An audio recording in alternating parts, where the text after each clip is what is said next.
how responsible are the people of Iraq and the Muslim countries that surround it to dealing with this situation themselves? It's very difficult because the Iraq War and the way in which we left Iraq changed the balance of power in the region in Iran's favour. So Iran is the big victor of the Iraq War, and it's been able to expand its influence and its control across Iraq and Syria now, and through to Lebanon, Hezbollah, and then down south towards Yemen. And this has exacerbated this power struggle between Iran and Saudi, leading them to support these very extreme people in different countries, which is turning local grievances over poor governance into these regional proxy wars. So everybody's interfering in everybody else's business, sending in money, sending in weapons. And you've got civil wars going on in Iraq, Syria, Yemen, and Libya. So everyone is fueling. Is it all about grabbing land and that more than it is about the oil, or is it more about the religion? It's more about power than anything else. Yeah. It's a power struggle in a weak and failing state. Right. It's not really a theological debate. So why hasn't ISIS? Iran hates ISIS. They want him gone. Why doesn't ISIS hit Iran? Well, ISIS and Iran, at one level, are totally opposed to each other. Yeah. At another level, they help each other. So ISIS never attacks Iran. ISIS sees Saudi as its main competitor. ISIS is Sunni, Saudi is Sunni. ISIS wants to be leader of the Sunni world. And ISIS taking this territory has enabled Iran to get more and more involved in Iraq and inside Syria. So Iran has really benefited from ISIS. And ISIS benefits from Iran because the more Iran extends its power, the more Sunnis are pushed towards ISIS in order to defend themselves against Iran. So they feed off each other. I see. How do you see Saudi and Iran figuring it out together?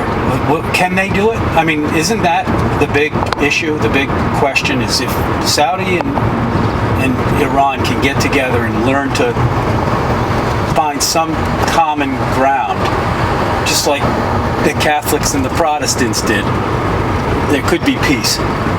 Yes? Well, you can look at Europe and think they went through years and years of war, which ended in the Treaty of Westphalia. I don't think the Middle East will end in such a treaty. I think the Middle East requires an external broker. Otherwise, I think they'll just take themselves down to the very, very, very, very bottom. I don't think they'll achieve a natural balance of power without an external broker. And that external broker used to be the United States. But obviously, there's no consensus in America about what America's role should be in the world. You can disagree and still have power struggles in a democracy, or in our democracy.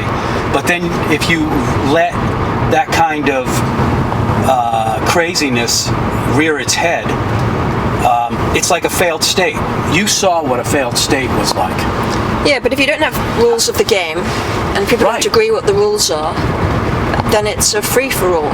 But can you rule that? I think this is the big question. I mean, that's why we didn't stay in Iraq, because we didn't want to be there to tell people how to live their lives. We wanted them to figure it out for themselves. So... Well, we didn't stay in Iraq for political reasons. I mean, we had stabilized Iraq. We stabilized it, but then... And then we didn't uphold the election results. And we were supposed to be... if a country has an election that we support, so you think we should have just stayed there? No, I think we should have upheld the election results. Okay. If we'd upheld the election results, I don't think there would be civil war. I don't think there'd be ISIS. Got it. So I think that's what created the problem. I see. All right. What about the internet and young people, and what are your views on what's going on with those people? I mean, gosh, what an influence they're having in the world right now, especially in our country. I mean, it can be positive. Yeah. in some ways people can feel very connected with other young people all over the world. But another way, it's often becoming an echo chamber. That instead of listening to people with different opinions, you're just listening to people who share your opinions all the time. Right. So That's true. you know, it can spread love, but it can spread hate. Right. And that's the challenge. People often have access to lots of information, but at a superficial level, they're not going into anything in depth, and they're not necessarily engaging with people who've got different opinions to themselves. Right. Why do you do what you do? What is it that makes you a teacher of the Middle East, a writer? Is it all because of that first experience you had when you were younger? That set me off in that direction. But you know, when you're at university and you're looking for significance, you're looking at purpose in your life, you're thinking, why was I born? Right. And for me at that age, I decided my purpose was to try and help bring about peace in the Middle East. Well, you can think after 20 years of work, I've been abject failure really at this. I've got 20 years of total failure. But it's better to have tried and failed than not to have tried at all. You know, you try and contribute to something, Yeah. but what I've tried to do hasn't worked. Now with teaching, I can feed back the lessons, what I've learned from what I did, and so it feels that all that failure was not for nothing if people learn from it. And we're learning from you. And then from writing a book, there's something tangible. Yes. I go and look at it on, bookshelves and see it next to other books that it might like, and nobody can take it away. It exists. It's been great being an author. Huh? It's been really, really What would your great. next book be like? What would you write another book about the Middle East? I think if I wrote another book, it would be trying to help people better understand the Middle East, that I do not believe a clash of civilizations is inevitable. The people there are really very similar to people here.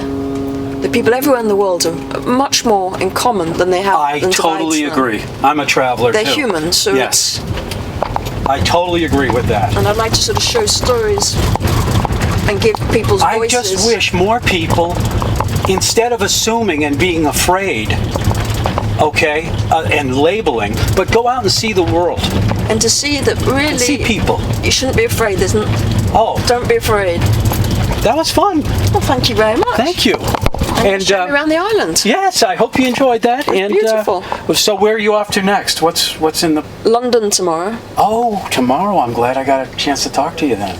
That's great. And when do you Thank come you. back? I'm back to America mid-August. Okay. So you're from London, are you? Is that where you're Yes. from? Yeah. Okay. Family's all there? The original London, not the new one. Okay. What does that mean?